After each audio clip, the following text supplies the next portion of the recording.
States is one big reservation, and we are all in it. So says Russell Means, the legendary Oglala Sioux actor, writer, and activist. He captured national attention when he led the 71-day armed takeover of the sacred grounds of Wounded Knee. Our crew traveled to the Pine Ridge Indian Reservation to talk about the collapsing economy, U.S.-sponsored genocide, and why the American Indian has the lowest life expectancy in the Western Hemisphere.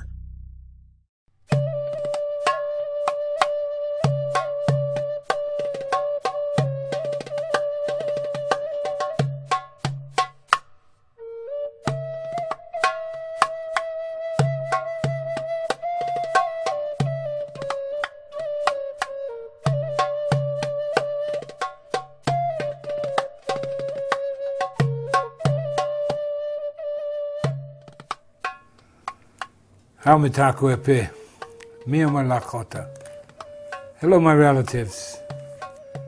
What I have to say about myself is that I've been to prison, I've been a thief, I've been a doper, a dope dealer, and I've also gone to college. I'm an accountant and a computer programmer, as well as getting my doctorate in philosophy. I've been everywhere in the strata of white society. I've even hung around with multimillionaires when there were no billionaires. I am an Indian, American Indian. I prefer American Indian to anyone born in the Western Hemisphere is a Native American. I'm an Oglala Lakota from the Pine Ridge Sioux Indian Reservation, which is still designated in the Defense Department as prisoner of war camp number 44. You see, Indian people, we don't have any rights, any constitutional protections on the reservation whatsoever. No freedom of speech, no privacy. Well, you Americans are in the same boat.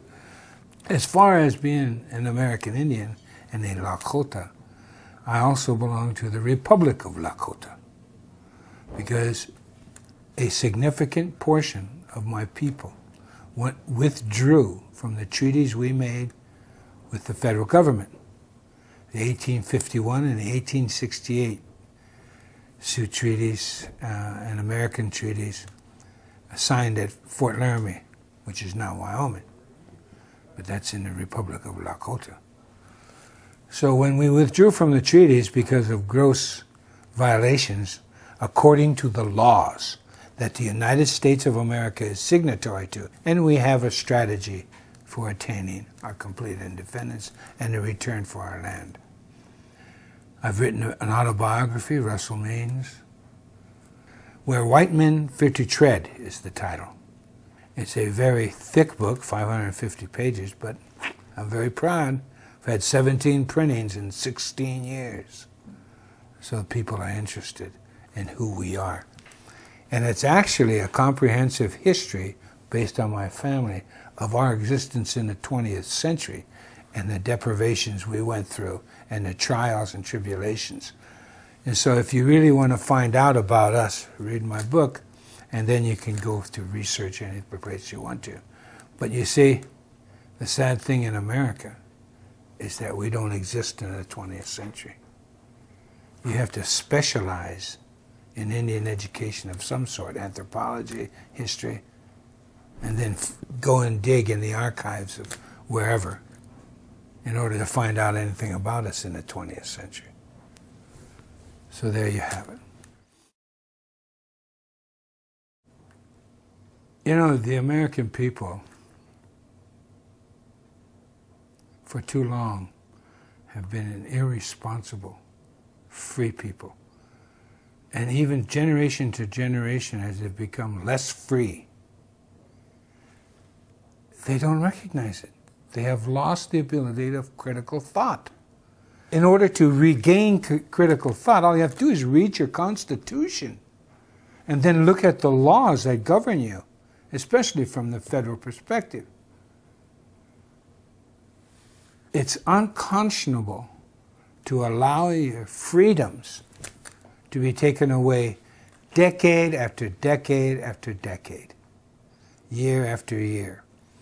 And I'm very proud of this, by the way. My nation, the Lakota, were the first nation to militarily defeat the United States of America on the field of battle. And that resulted in the 1868 Sioux Treaty. Be that as it may, what has happened after they economically forced us into these prisoner of war camps by destroying our food supply and our right of passage in our own land, they confined us to these, and then they began practicing and perfecting their colonial tactics. What has happened is now America, because of the irresponsibility of your forebears and the irresponsibility of yourselves, you are now on one huge Indian reservation. All policies were bred and born and birthed on an Indian reservation, and then exported to the world, and now comes back on the backs of the American people. You have a near-perfect document. In the words of Benjamin Franklin in 1744, to a collection of colonists discussing freedom, he said to them, and I quote, "If a nation to the north can form a near-perfect union that has endured for centuries, why cannot we form a more perfect union?" Unquote. So they're talking about the Iroquois Confederacy, and that's where the Constitution comes from. Because in 1988, on the eve of the 200-year anniversary of the Constitution, it was a unanimous thank you by the Congress of the United States. They sent in writing to the Six Nations Iroquois Confederacy, thanking them for their input into the Constitution and the formation of the United States of America. So you see, the Constitution is Indian law, and that's why I love it.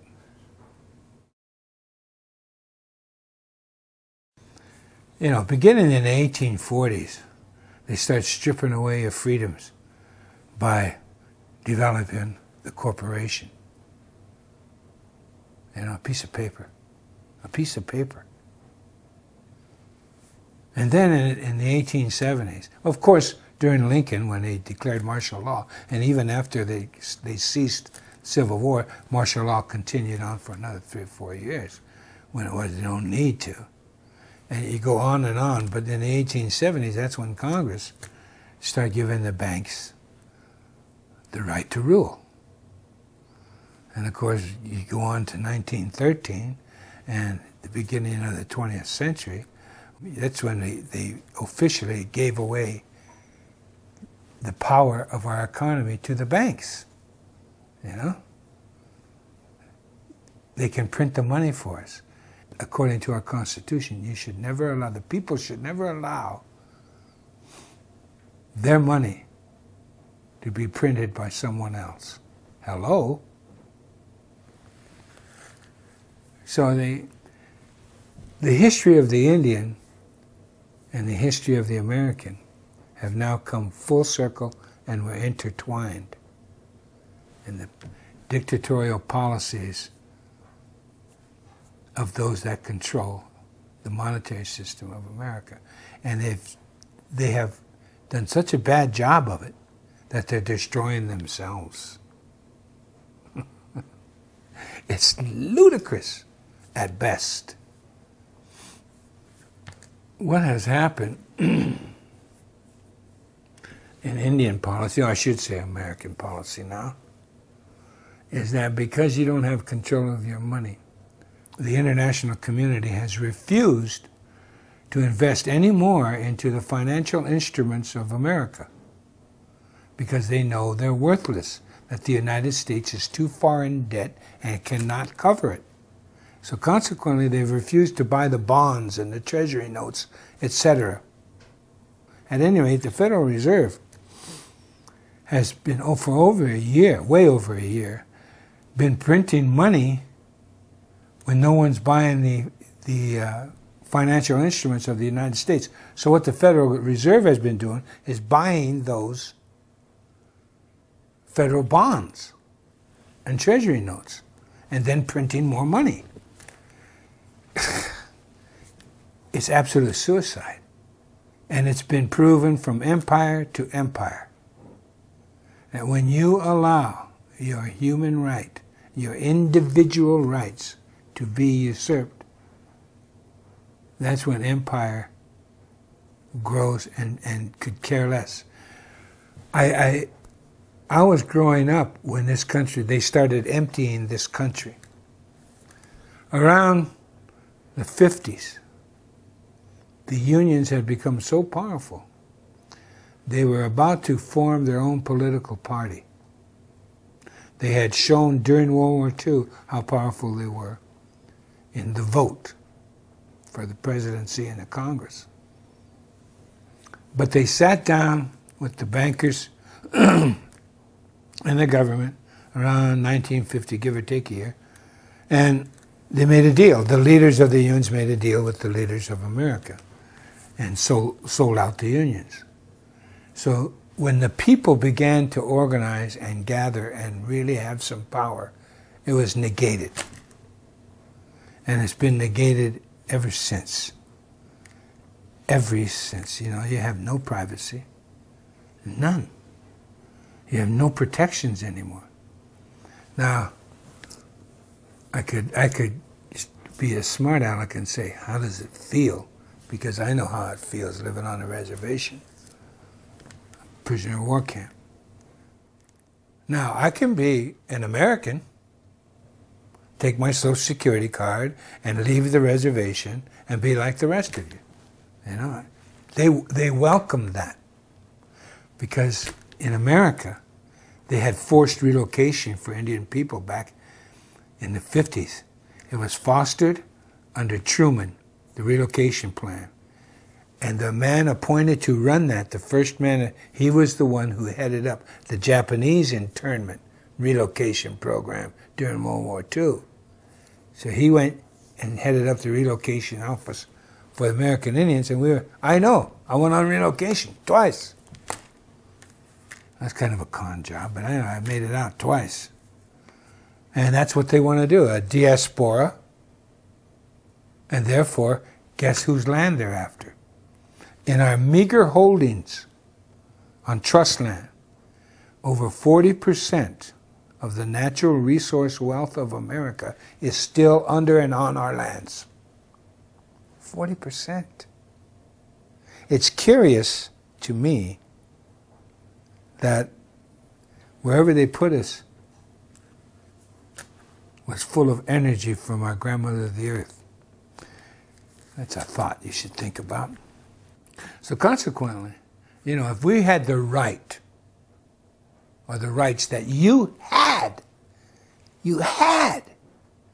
we would be richer than the Saudis if we had the right to join in a capitalist society. And we damn sure wouldn't have allowed Wall Street to use our money for derivatives, etc., etc. You know, and enough isn't enough, and they start creating financial mythology, and you allow it. That's the crime. You have no one to blame but yourself. Look in the mirror. If you can't move and protect yourselves, then guess what happens? Look around you. Look at Detroit, etc., etc. It's unconscionable what's happening to America. Now, because of the Federal Reserve and the fact that our money is now worthless, this economy in the United States is going to continue to deflate because you have nothing to back it up. You've exported everything that makes a country run. You've allowed that to happen for greed, for your Walmarts, you know, for your Neiman Marcuses, for this idiocy of just buy, and debt. Because you've allowed your republic to be commandeered by two political parties whose only differences are their spending goals. You know, some would rather have them spend over here than over there. But they still want to spend. And it's a government. There hasn't literally been literally no difference in those two parties for quite some time, since I would say the Civil War. All one has to do is look at the results of history, and that's proof of the pudding. You know, it's very blatant, and that's another reason I fault the American people for not being alert to their own freedoms and to value those freedoms. Instead, it's replaced by politics, which guides you into this economics, this insane economics of a single party with two names. You know, there are many efforts at third parties in this country, but the two dominant, I know I've testified before state legislatures on behalf of third-party politics. And the idiocy of Americans to tell me that if you vote for a third party, you're wasting your vote. What? Look at all the parliamentary governments in the world. They've pretty much kept industries and everything in their country rather than shipping it out. And they've kept, and the unions are alive and well there. It's a society that is not as materially minded as the Americans have. And I fault that with the reason we've become just so materially minded is because Americans don't have a culture. They left their cultures behind. And you see, culture is about values. Anyone says any different is a Democrat or a Republican. At any rate, culture, I find, is the necessary backbone for value.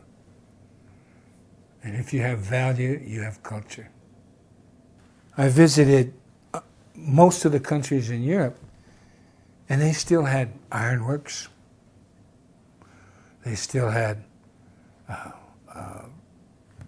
clothing industry, made their own shoes, etc., and they still do. They also have such a culture as they know how to live in cities. In America, we don't know how to live in cities. Getting back to the local. If we had local industries, then families wouldn't be broken up. In the Americas, I think of only one city that comes close to Europe, and that would be Toronto. You know, when I went to Europe for the first time, I was at the World Council of Churches, and it was a breath of fresh air. All these white Europeans were sitting around me, and just their conversations was refreshing. And I got a different look at what white people are all about.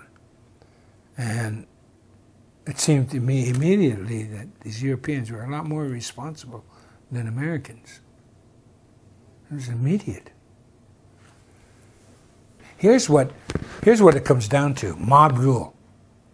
50% plus one, and then the rest, the 49.9% left that disagree, have to follow the 50 plus 1%. It's idiotic. That is not freedom or an expression thereof. Look at the parliamentary, again I mentioned. The smallest party if it organizes right, can be heard. And they go to the capitals of Europe, and your voice is heard, and they build coalitions with it, and all of that kind of stuff. But the point being is your voice is heard. And they're not letting the Federal Reserve print their money. So consequently, all the lies you hear from the corporate media in the United States, you know, they give you Greece. And yet, England is far worse off than Greece. But they don't say anything. It's in America. I think in the think tank that I belong to, America is ranked the third or fourth worst off country in the world, economically. Your leaders have forgotten all about you, so welcome to the reservation. You know, since patriarchy reared its ugly head a little over 6,000 years ago, everything that is structured in the patriarchal world is a pyramid. Everything. The religion, corporations, governments, everything's a pyramid structure. In order to get some sanity back into the world, you have to very simply go local. In the Republic of Lakota, here's the way we're going. And I'm looking at my ancestors who are responsible, in part, for the Constitution of the United States of America. Why not go to the source? So I look at my people, and there's such a thing as a clan system within the nation.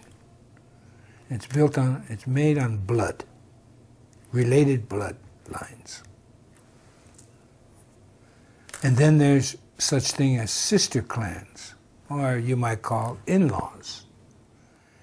What those two groups prevent is incest at every level of life. Prevents it. It also ensures unanimity. A decision cannot be made unless it is unanimous. In the Republic of Lakota, what we want to do in going local is to form neighborhoods.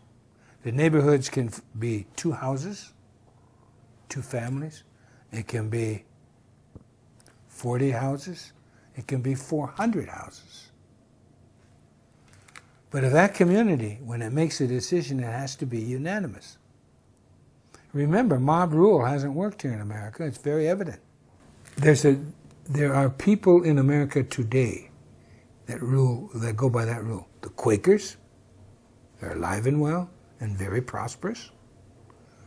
And the Six Nations people of the Iroquois Confederacy, they're still doing it that way. A good portion of them. There's others that have joined you Americans that refuse to accept that type of government. But if you take the time to be unanimous, to understand one another, so that you can forge a unanimous goal, it doesn't mean uniformity. It doesn't mean socialism. What it means is you agree to the end result, and you build the ladder needed for that end result. And you do it with patience. Patience is golden, people have said. And that's our simple way. So if you have a neighborhood that just 2 houses get along, that's fine. If you have a neighborhood with 20 houses that get along, that's fine. It doesn't matter the size. Size, bigger isn't better, as long as your neighborhood is unanimous. Now think about it. Just take a moment to to really research that in your mind. What a concept, huh? To agree with everyone that is important to you, that are important to you. So that's the goal of the Republic of Lakota. Control. Patriarchal societies are after control. They want to control everything. Because you see, when you're at the top of a pyramid, whether you're a CEO, a president, or a king, or whatever, when you're on top of that pyramid, it's precarious up there because people are climbing up that pyramid. They want to take your place, and you know that. So the man at the top is fearful. That's why they have armies. That's why they have police. They're fearful. The centralized America. Let's look at that. Centralized America is like a human body. You have veins going out all over to your extremities. And your extremities function very well. And then disease sets in. And all of a sudden, the blood is not being fed to all these extremities. And the proper nourishment to keep your body free is co-opted because, number one, you don't eat right, you don't exercise right, and you don't have a feeling of well-being, because the psychological is very important. So your body begins to die prematurely. Well, that's the same thing with life. Life is organic. And in order for it to be organic, everything has to flow freely. If you over-centralize anything, look at a forest, for example. That is centralized. But what's the first thing you smell when you go into a forest? Decay. Because there's so many trees that are strong, and they're up there reaching for the energy of the sun. And then there's the other trees that came later, and they're weak, and they're searching for the sun, but they're crippled because they can't reach it because of the big trees. And so the forest begins to die. Or you look at everything and anything around you, and you'll see that anything that is centralized is wrong. What really blows my mind is you go to school and you learn history, but it means nothing to you because you don't do anything to change it. Another empire rears its ugly head and does the same thing that every other empire has done.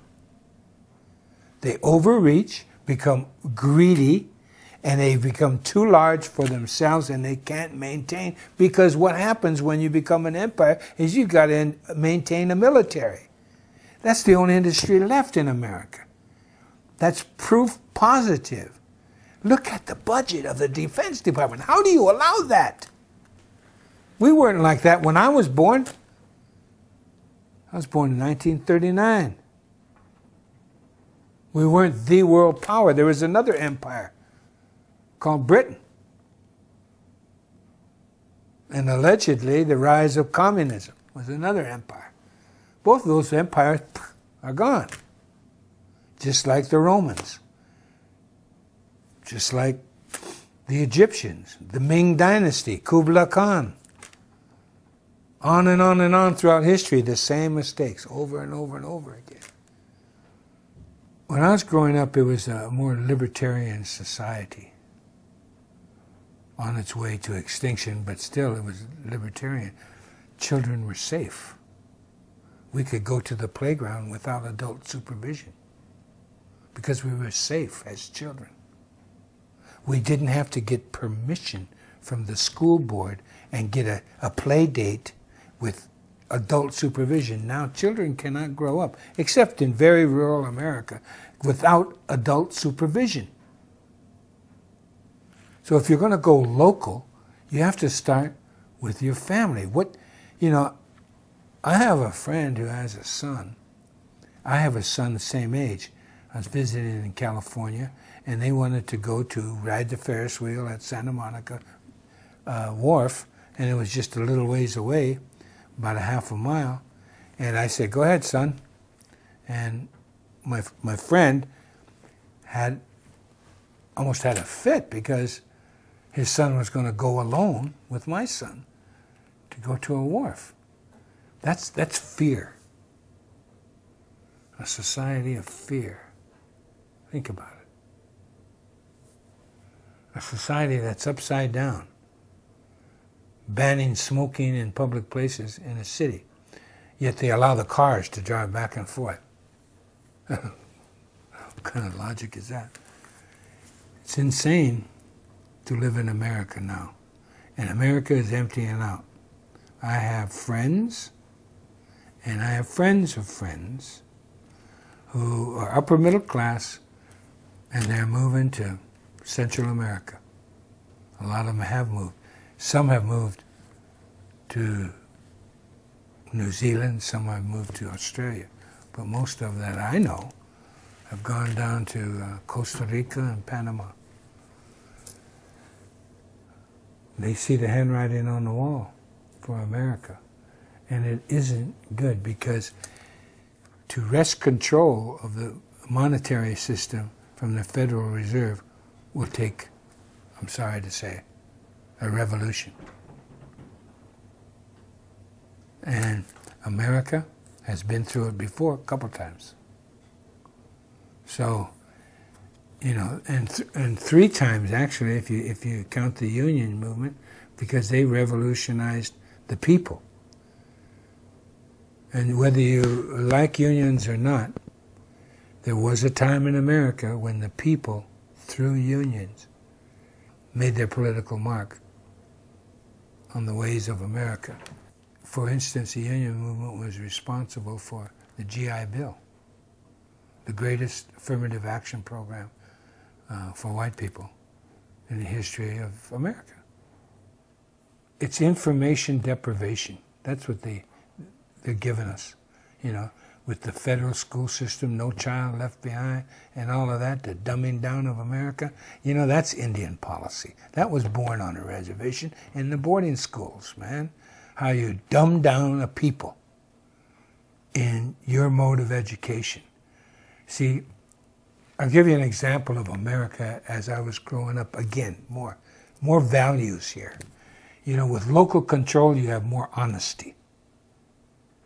That's just a rule. Think about it. Local control engenders honesty. When I was growing up, I went through a school system in Northern California, and all of California's public education was considered the finest education in America. And this is in the 1940s and the early 50s. America was considered #1 in education in the world. So I have the benefit of coming from the best public school education system in the world. That's pretty good. Now, the United States of America is ranked 23rd. I know it's worse than it's ever been. It's ranked, in the world, you're ranked. And California is ranked 43rd in the nation in public education. Wow, what happened? What happened is you got saddled with Indian education. That's how they educated us. They dumbed you down. They're dumbing you down. You know? So there's no value in education anymore. It's Indian education. And that's why I call America the largest reservation in the world. 24% of America, of people who are able to work, are unemployed. That's 24%. And that's being kind with that statistic. That's being kind. I grew up in America when there was no homeless. There were hobos. There were bums. I know I used to be a bum on Skid Row. But there are no homeless. And all of a sudden we got a homeless. And it's mostly white people. Uh-oh. That was your first wake-up call. Wait a minute, the homeless is almost all white.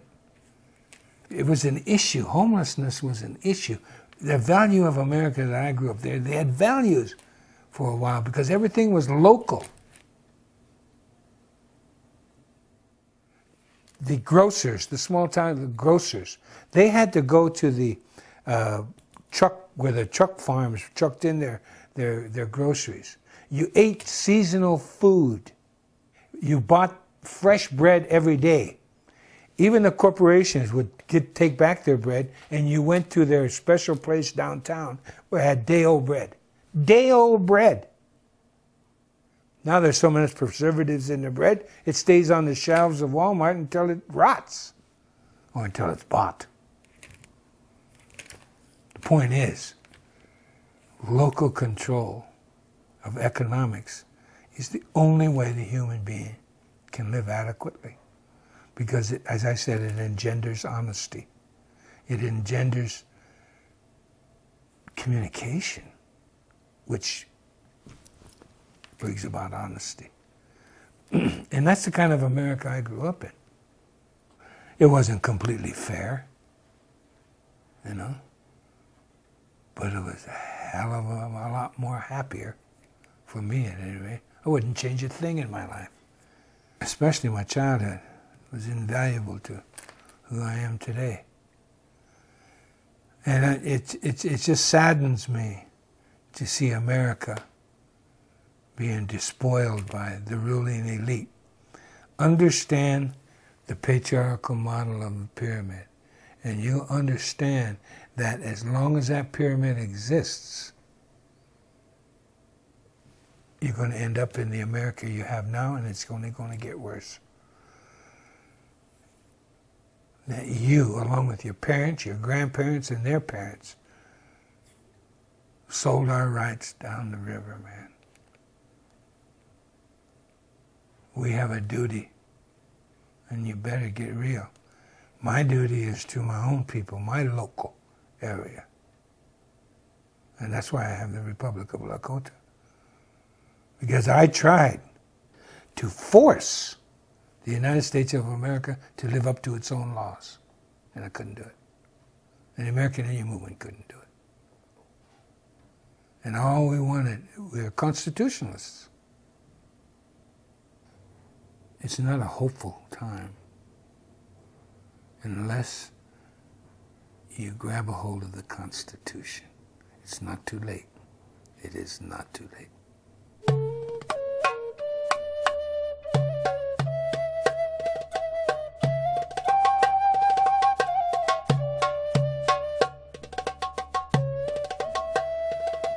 Well, we're here at Wounded Knee on the Pine Ridge Sioux Indian Reservation, also known as Prisoner of War Camp 44.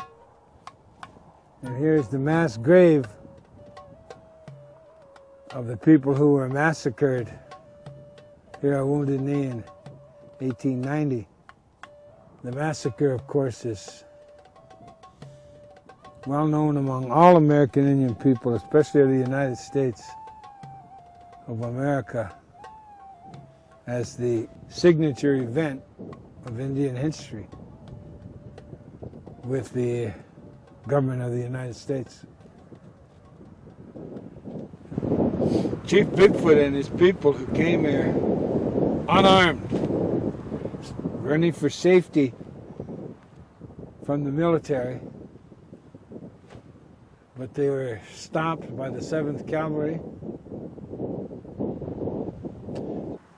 The day before Christmas, they were brought down here. They were brought in from over those hills there, and they were camped along. This was a creek then. It's all dried up now, but they put a Hotchkiss gun up there on that hill. You know, the Hotchkiss guns fired rounds about like a .50 caliber. They put them up on the hills over there and up over here. See, then there were no trees, just brush. And they put a Hotchkiss gun right here. And when the order came, they massacred men, women, and children. Over 300. Then after they mowed most of them down, then the cavalry rode in with their sabers and their pistols, finished the job of the women and children and old people down in those ravines and down by the creek. And it was indiscriminate. They used sabers on babies and women. They loved to come along and hack. It was pretty gruesome. Pretty gruesome. Of course, we got the eyewitness stories in detail from the survivors. Bigfoot, ironically, was running to keep his people safe from the cavalry, and they were all killed instead. This ground is consecrated with our blood.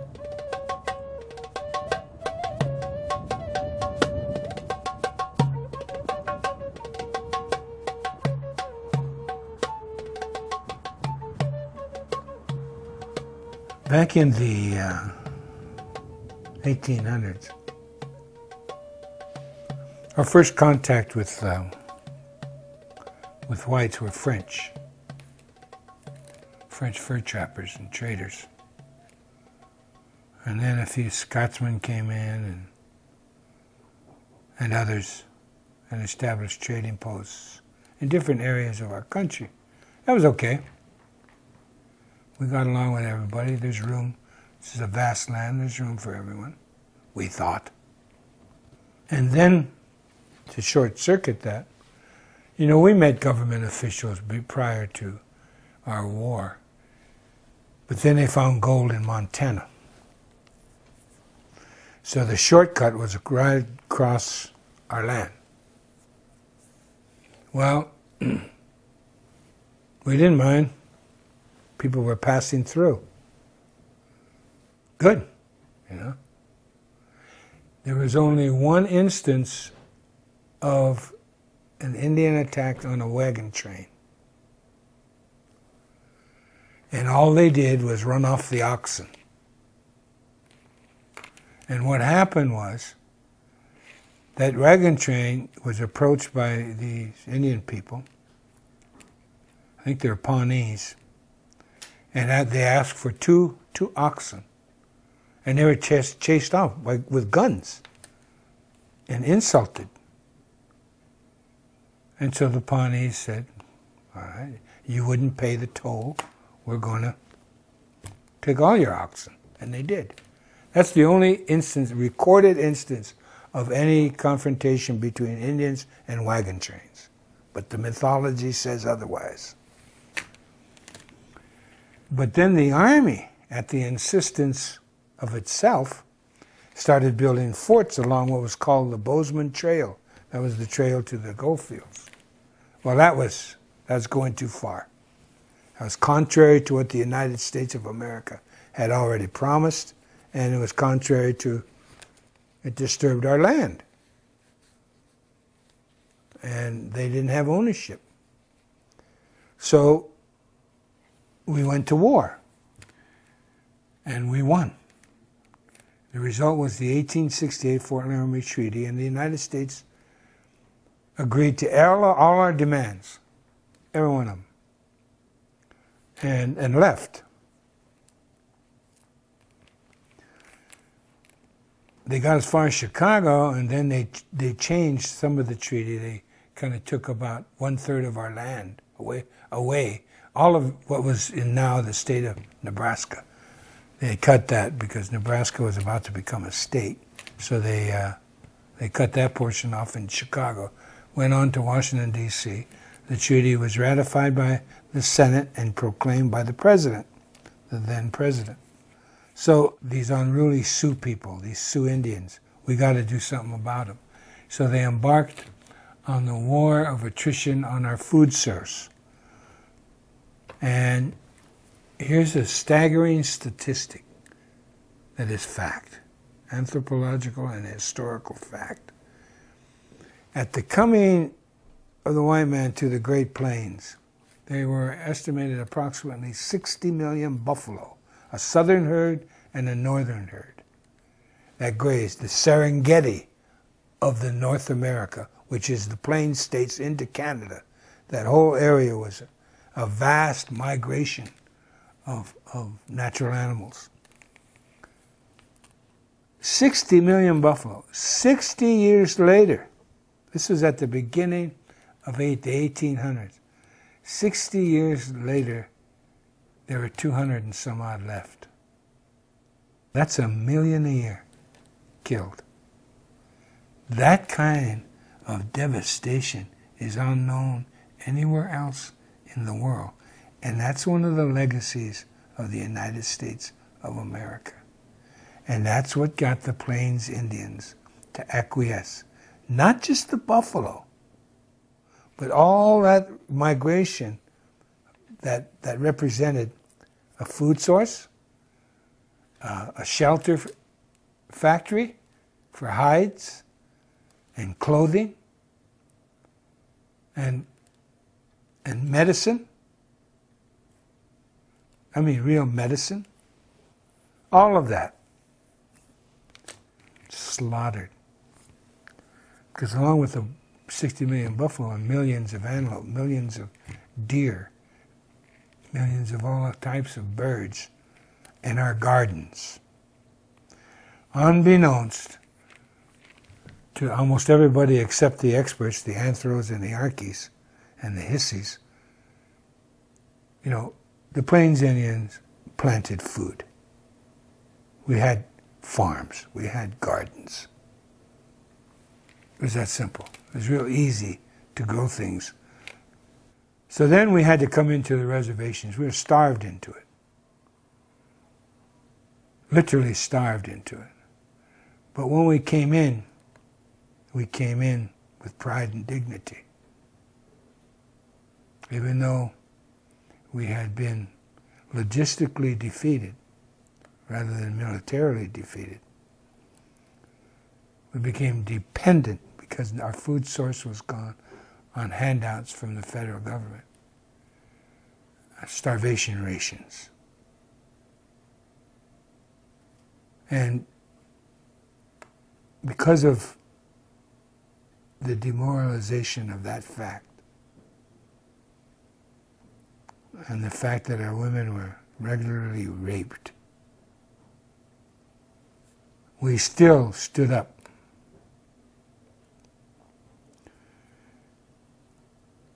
But then the last of the leaders started to come in because they really had no place to go or nothing to eat. Sitting Bull came in with most of his people. Some of his people refused to come in. They still live in where they stopped, Fort Totten Reservation, and up in Canada at Sioux Valley and on into northern Alberta. But we came in, and so they herded us up, and the 7th Cavalry, which had been defeated in 1876 at Custer's sensitivity training session, the United States and its military forces hold immense grudges. You said what happened at Fallujah. They started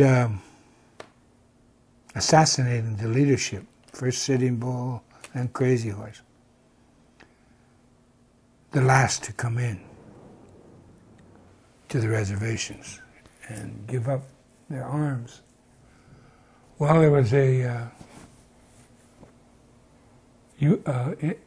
Indian leader who was euphemistically called Bigfoot, in English.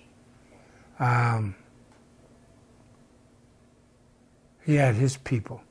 Well, the leaders were being, to his mind, systematically assassinated. He headed south with his band of people to come to Pine Ridge and come under the protection of Red Cloud, another leader who defeated the United States Army in 1868.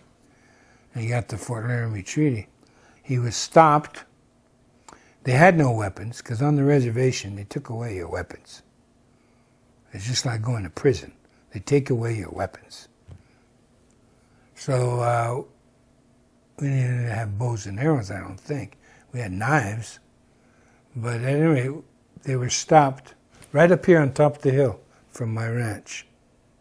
And there's a sign up there, on the way to Wounded Knee. They were stopped up there, they were searched and all of that kind of stuff, disarmed of everything, and then forced to come down. This is the 7th Cavalry, who still were mad about what happened to them before, even though they deserved it, more so, in fact. Their story, and the Army has to claim this, otherwise they're liable. We're the people who defeated militarily the United States of America, who had built up a string of forts through 3 states. And we burnt every one of those. He gave them up because we militarily defeated him. Now we're in this bowl, Wounded Knee Bowl, surrounded by the armed might of the United States of America, and we're going to pull out one gun with our women and children and fire a shot. That's what they claim. And people believe it because we're Indians and we don't have a brain. Unlike Americans who have brains but don't use them. They slaughter us, men, women, and children. And then the blizzard hits and they bury. After the blizzard goes by, all the bodies are frozen. And that infamous picture of Chief Bigfoot frozen in a horrible way, his body. Then they stack us up. This is before the Nazis and the concentration camps. They stack them up, all our bodies along by this mass grave, and they all take pictures. And then shoved him into the mass grave. 1969, we were demonstrating at Mount Rushmore. We went into the tourist shop at Mount Rushmore, and on this whole thing of postcards, where they colored in these black and white pictures of the massacre at Wounded Knee, all the dead bodies, and the pictures of the mass grave and everything. It was, you know, like the Jews. And they colored it in Technicolor. And they were selling these postcards. Oh, we're on vacation. Wish you were here. Love, you know? That's what you put on these grotesque pictures of Indian people.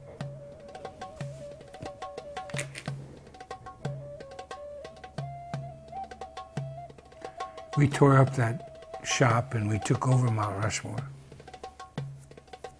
Stayed there for a year.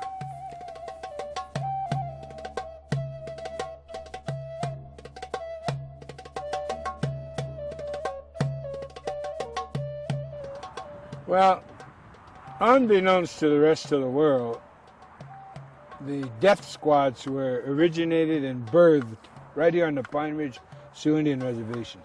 The death squads that eventually the United States exported to El Salvador and now Colombia and other Central and South American countries, you know?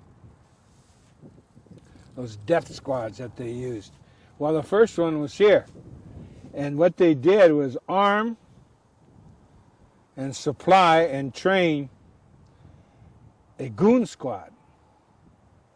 A goon squad of Oglalas who were under the personal guidance and protection of the president of the Oglala Sioux tribe, the reservation. He was the lackey the U.S. government used.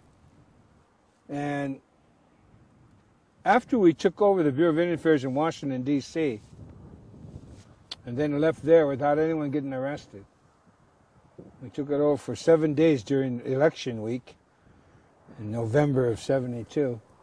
And then we came back here, and they thought AIM was going to attack the Bureau of Indian Affairs here.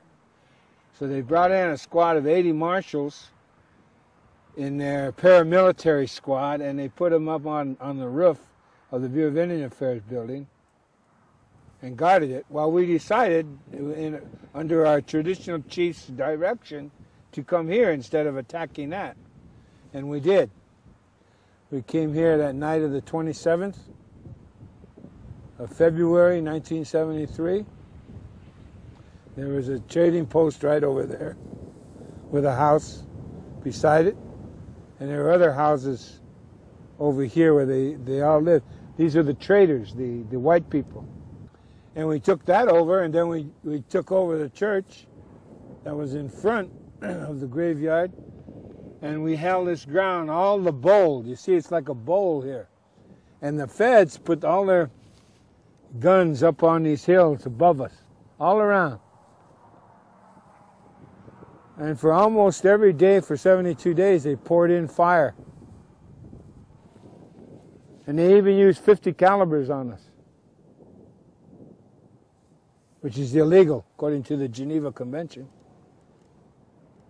But what the hell, we're Indians. So we actually didn't believe we were going to come out of this alive. They agreed to our demands, and within 35 minutes after we stood down our arms, they started violating every one of those terms they agreed to. So we learned the hard way, just like our ancestors, you know? You can't believe a white man. They lie, especially if they work for the government. Over 260 court cases, and we won every one of them. Once we were inside Wounded Knee, we reformed the independent Oglala Nation. We reinstituted our philosophy of life. And it ruled by unanimous consent, we kept everything here. We had to, we were surrounded. But it's just an example of local control. If you have local control of the economics, if you have local control of the foodstuffs, if you have local control of your travel and transportation, you have freedom. And your freedom to act as neighbors. You know, you don't need government because you have each other. It's a simple way of life, but I guess it's too profound for Americans.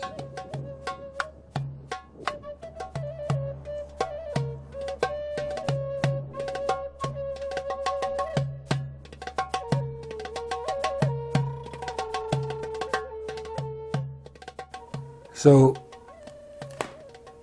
I'm reminded of where I stand constantly, even in Hollywood. You know, when you're a writer and you're going to write something, all responsible writers research it. You write a script, you're going to write about gangsters, you do some research on gangsters. You don't just make it up. And you do research on labor movements, whatever the topic, on love. Except when it comes to Indian. Script writers do no research. I know. I've confronted them. I've acted in some of their TV and movies.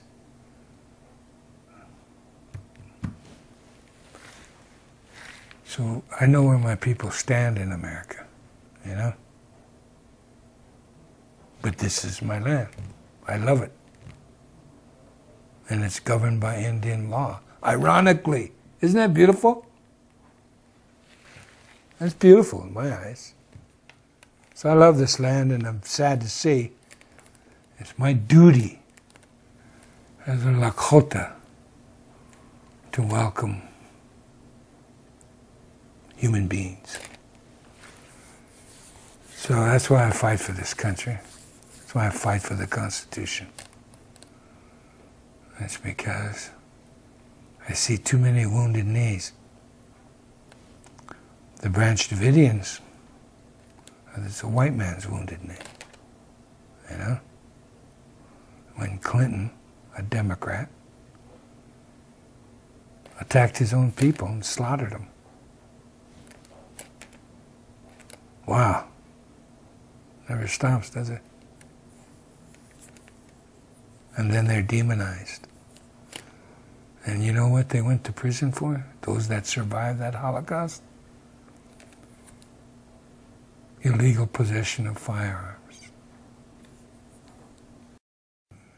The reason for sterilization is that usually is visited upon tribal people.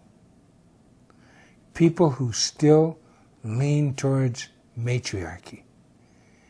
People who are organized in a socio-economic way of life that is counter to the existing paradigm. And those are the people they pick on to sterilize. You know, at the same time in America, when in a 4-year period, they sterilized 42% of our women, American Indian women. At that same time, they sterilized 35 or 36% of the Puerto Rican women in Puerto Rico. Because there was a groundswell of liberation movement in Puerto Rico that was getting way too big. And I guess one of the methods they employed to stop that, besides prison and deprivation of your individual rights, they sterilized Puerto Rican women at the same rate, almost the same rate, during the same time period.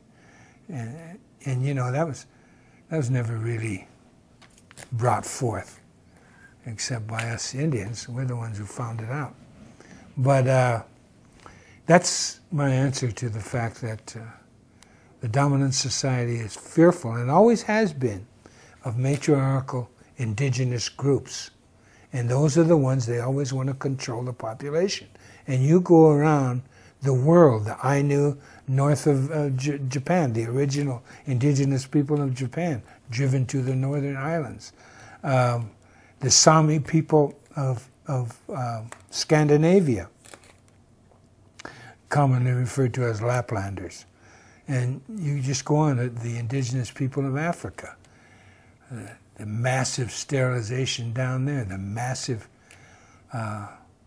slavery, my God.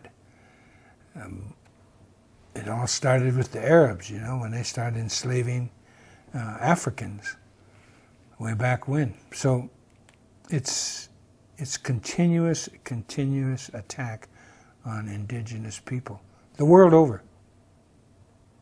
You know, they talk about the whatever it is, the biofood, the pharmaceutical, all the corporations. You know, it's just one word, it's greed. They've set up a system, and the American people are the laboratory. They set up a system. What's the best way for our industry to profit? Well, we got to have sick people. They go to the scientific community in league with the government to okay all of these drugs that can kill you. What's unbelievable is they advertise these drugs as lethal, and people still buy them. Huh?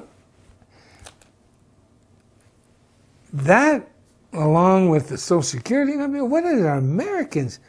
Man, What happened to their brains?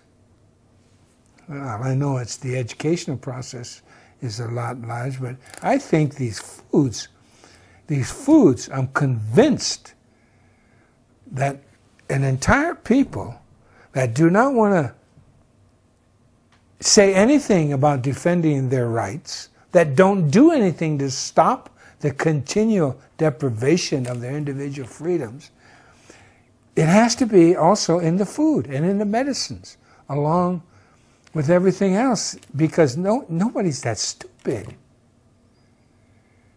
To see these TV commercials on supposed medicines that they tell you is lethal. Well, you know, if your liver goes bad, immediately call your doctor, whatever they say on there, you know. It's unbelievable the situation Americans have allowed themselves to be put in, and they still do nothing. They still do nothing.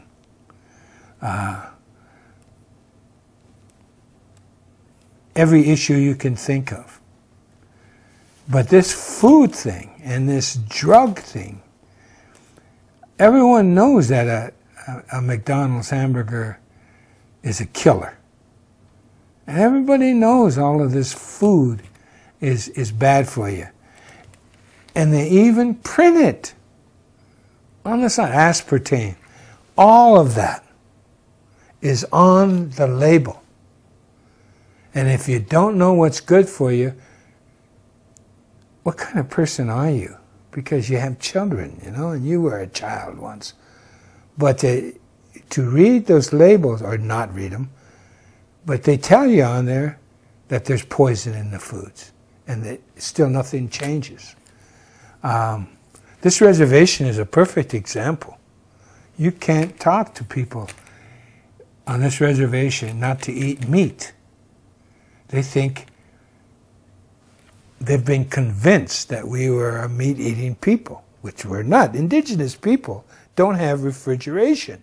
You can't be a meat eater if you don't have refrigeration. I mean, it can be part of your diet, but it's damn sure not a major part. It's just mind-boggling the hold these corporations have on America through the media. You don't even have a court system to back you up anymore. There used to be the Sherman Antitrust Act. There used to be food and drug laws, all washed away by politics, by Congress. When I was growing up in America, we had one forced inoculation. Every kid had to get a smallpox inoculation. And not only did that shot hurt a lot, but it got infected. It got pussy. It's supposed to do that. And in my little mind, I thought that was wrong. Just wrong. Making you all sore and pussy and infected to make you better. I couldn't wrap my little mind around that it was good for me.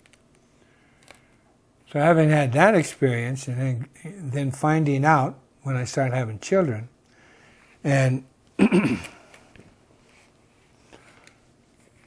I'm 72 winters old, and I have children that are now half a century old, and and young all the way down to 19.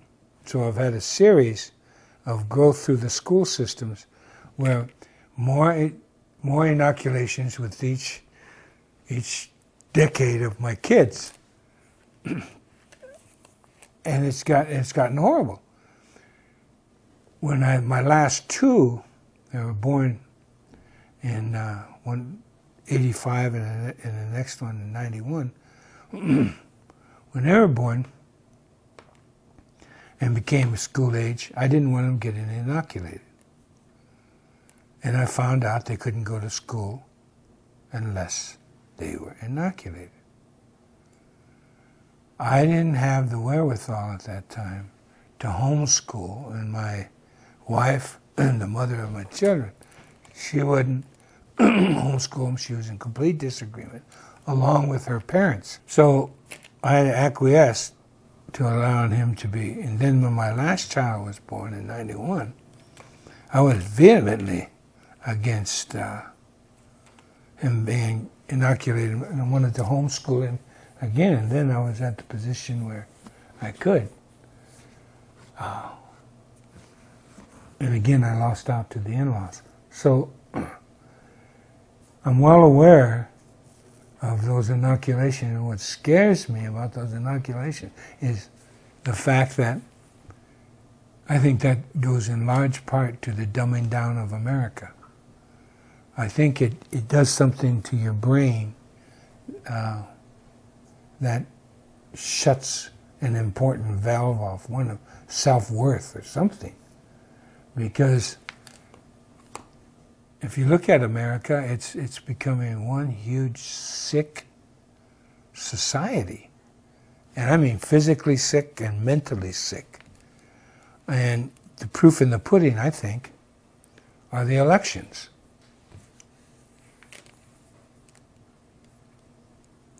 It's just unbelievable that they have no choice and they don't realize it. You know, what gets me is that the gall of Obama going around campaigning for, of course, other Democrats. But what was he campaigning on? He promised change, and he didn't change a damn thing. You know, it's more lies upon more lies, and the American people don't wake up.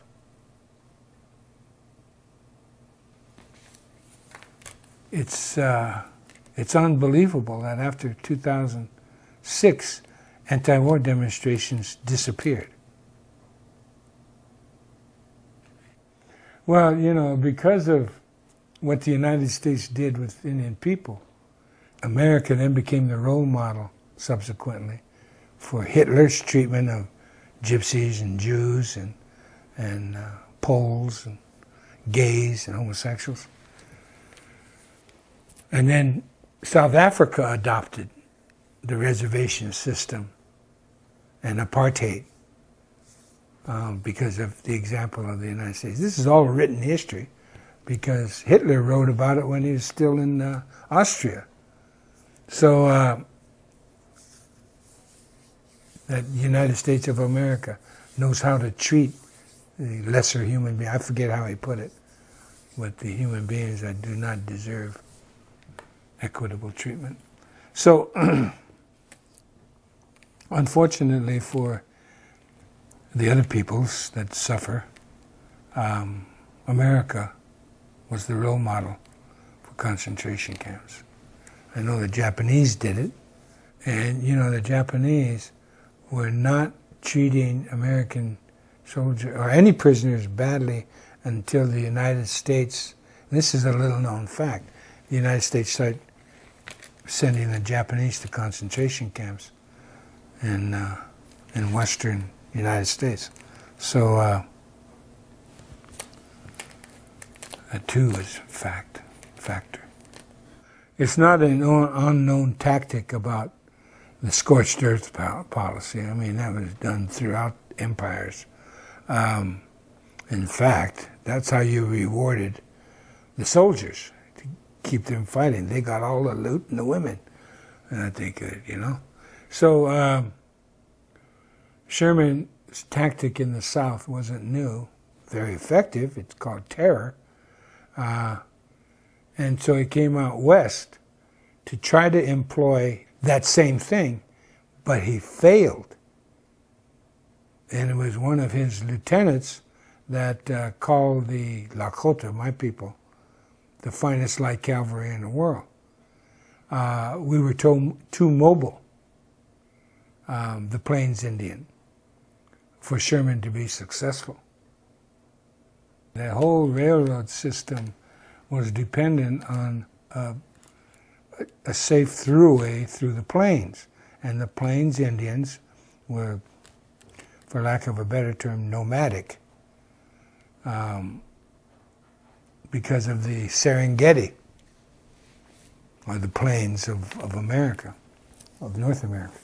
So that definitely had a part to play in the dream of the railroad barons and the industrialists of America. And also, you know, got the imperial reach of America, because they were definitely, they needed to connect the West Coast with the East Coast in order to grab a hold on America. And of course, most of America was done illegally.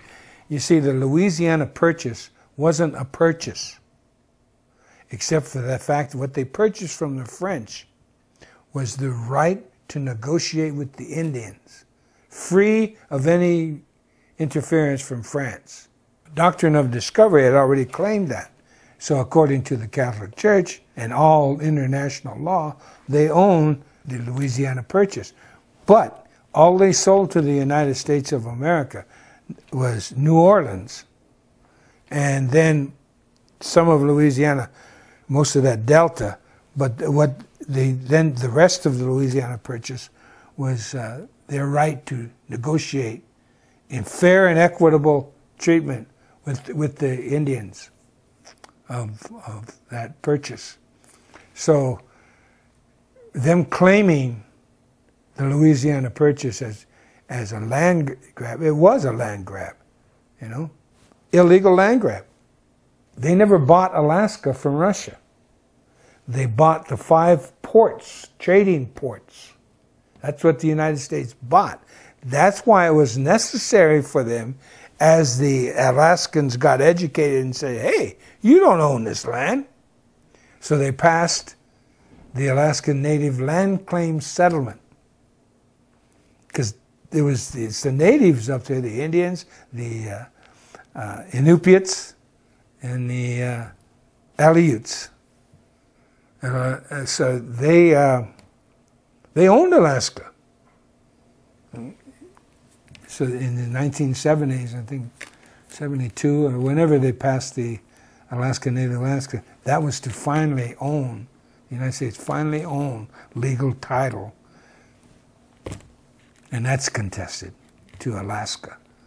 The Imperial March of America, you know, it was Thomas Jefferson who said America should reach the entire Western Hemisphere, and failing that, at least to the Isthmus of Panama. The thing about George Orwell is that he wrote a book to be entitled 1948, and it's supposed to be factual. He immediately saw what the net result of television was going to be and become. So he wrote a book, 1948, about the massive control television would put upon the American people. Well, his publisher said, look, this book will never sell. You've got to fictionalize it and create another title. So he inverted it to 1984, and he wrote his book, as we all know, 1984. Well, television became that, and a good training ground for the subsequent generations to be to have the attention span, you know, of a gnat. And so now you've got, it's amazing to me. Big is better, and I've watched society go from widescreen movie things to widescreen TV. Except the younger generation doesn't pay that much attention to TV anymore. They're going small. Now, it's unbelievable to me that society now watching movies on a telephone and playing games on these little devices with a small screen, when all the time in America, big is better.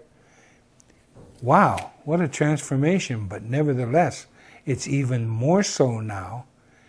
The largest part of the entertainment industry is video games now, and it's outpaced movies, everything, TV, and it brings you further remote. So what does the government do? It brings you in to use drones, another video game, except this is real life. killing life. I don't understand it. The fact that TV now controls whatever the form, whether it's on your little handheld device or on the big screen, it's all about fantasy world, and that's what everybody's hooked on now, is fantasy world. It's even gone beyond 1984 in its completeness. And I do believe it's like a mass hypnosis. I don't get it.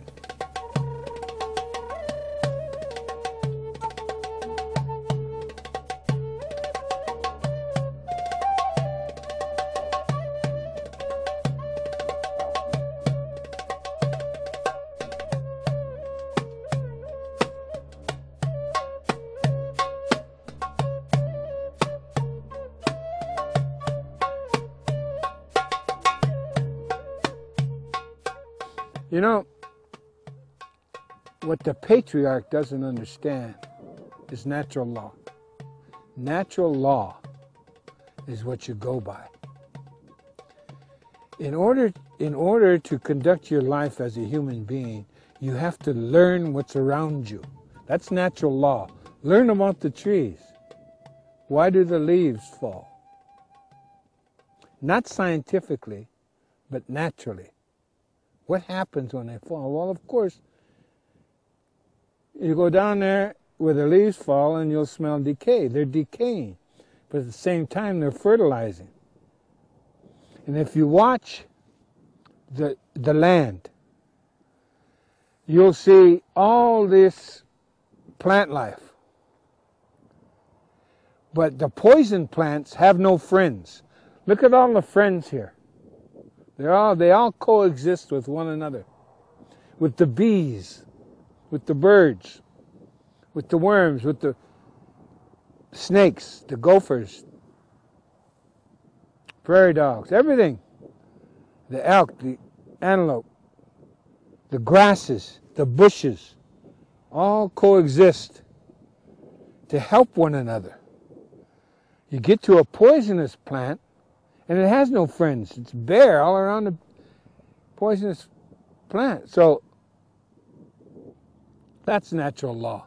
So you can blend in with anything and everything that is around you if you're friendly and you share and you sacrifice. You're willing to sacrifice. That's what you can learn from just plant life. And if you're a poisonous person, you're not going to have any friends. Period. So why be that person? Natural law. The air, the wind. You know, we still have 52 names for clouds. In this part of the world, there's 52 different kinds of clouds that come. If you know the names of those clouds, then you know your way. You can tell the weather up to 4 days. The clouds coupled with the wind, whichever the wind is coming.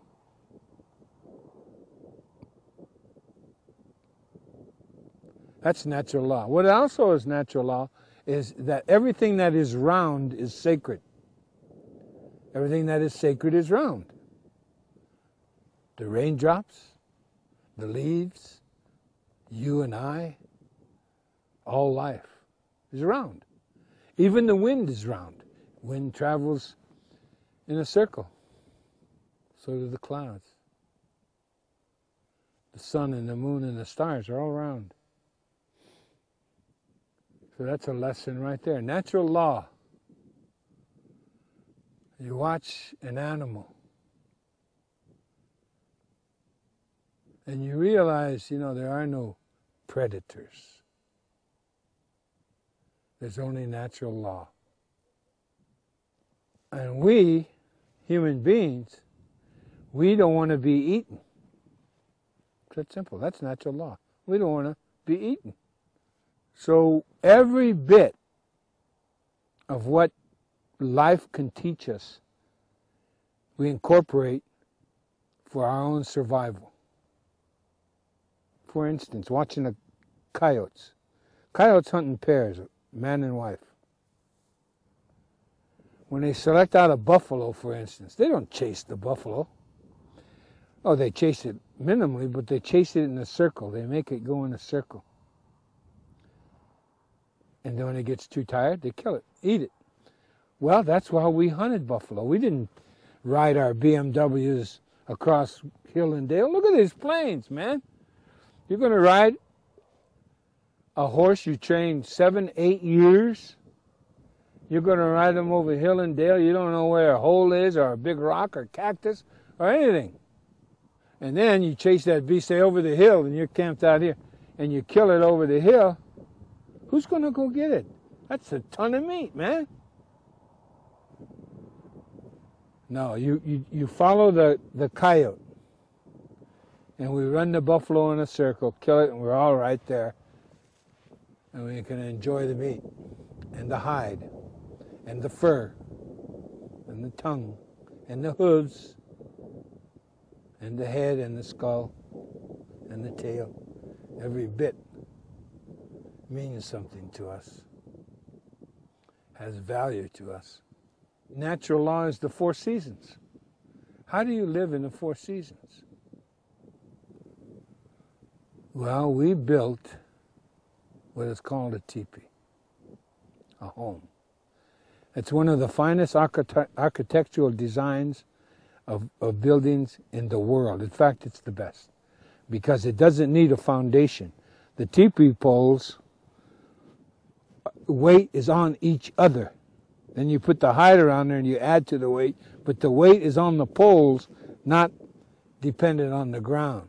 And so it's conical shape, so when the wind comes, it immediately goes off around it, because it's round, man.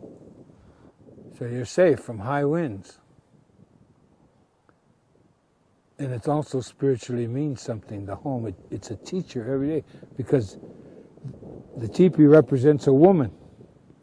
You know, those flaps that you call flaps, and they have the teepee poles in the flaps, and they're out like that. Well, at night, you fold in the flaps like this. See, that's how a woman takes care of you. She keeps you warm, safe. The door is very small. One, to keep out the wind, but mainly to teach you to be humble. See, you have to bend down to enter the home. So that's a little lesson right there. The teepee poles, when they're up there tied together like that, they represent the men. And when the men are tied in unity, nothing can bring them down. Nothing. Not even an earthquake. Americans have become so greedy, as we know, that they're trying to, first of all, they print money without any value. And they continue on this hocus-pocus search for wealth that's based on air. And one of the ways they do it is, as we know, they use Social Security and your number to finance their debt way into the future. So that's why it's mandated that every person born in the United States of America has to have a Social Security number, you know, even before their name is registered. So, because they're going to be indebted for the future debt that this society has incurred. The United States and its various agencies, the governments even, are using people to raise money and trade. As we know from the Social Security system, that everyone born and has to have a Social Security number, or you can't get anything. In fact, your parents can even go to jail if they don't get you a Social Security number. Now with Indians, not only do we have a Social Security number for that area of indebtedness, but our reservation and all its value, including the people on it, not only are we indebted on the Social Security number bit, but we're also featuring the state attorney general of the state of South Dakota and all the other states that have Indian reservations. They trade that reservation and the value of that reservation and the value of its people, the value of its air, the value of its carbon emissions are traded on Wall Street, through Dun & Bradstreet. It's listed. This value is put into financial instruments that are packaged and repackaged, just like the real estate fiasco.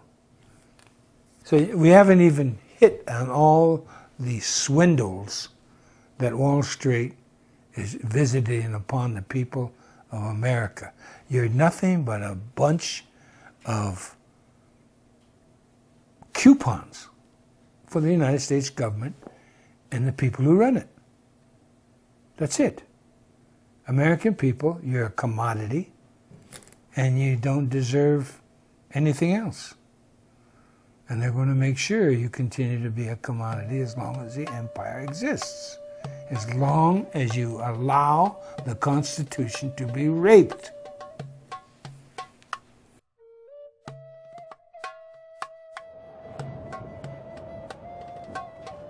This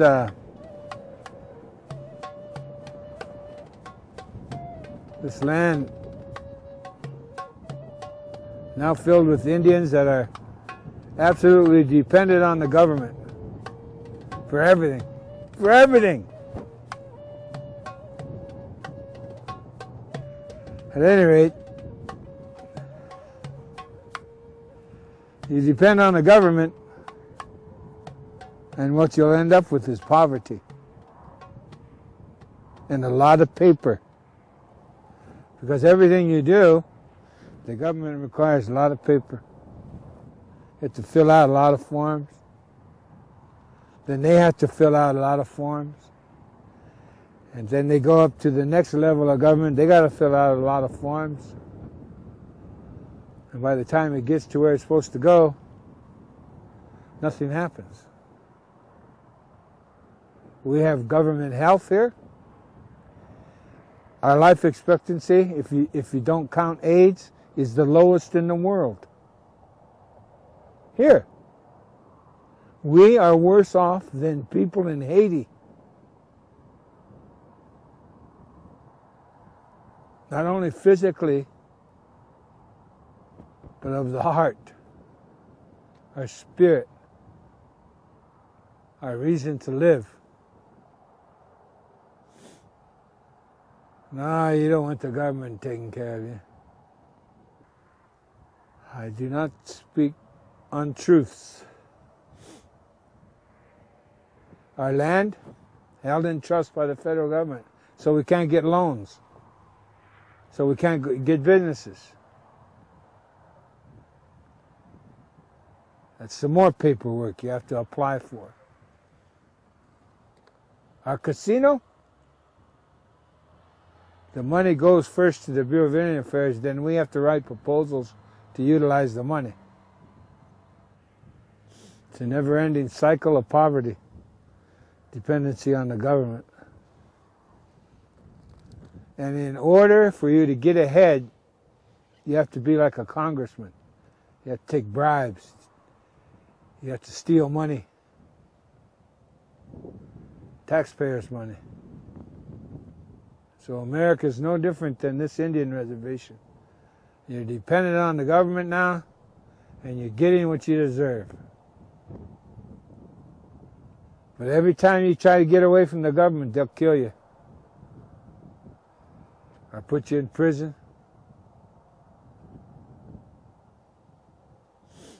Or let you become an American.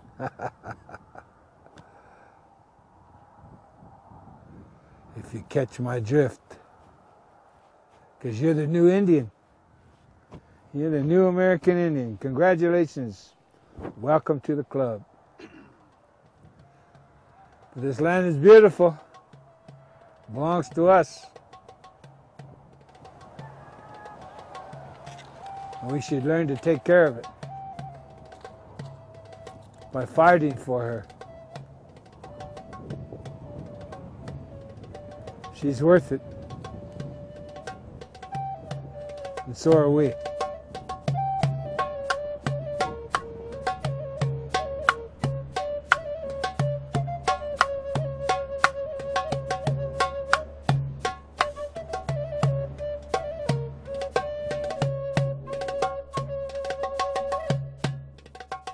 Visit Infowars.com and PrisonPlanet.com. When you're on the sites, you can also tune in 24 hours a day to my daily radio broadcast. There's also a free iPhone app to listen to the syndicated radio show when and where you want.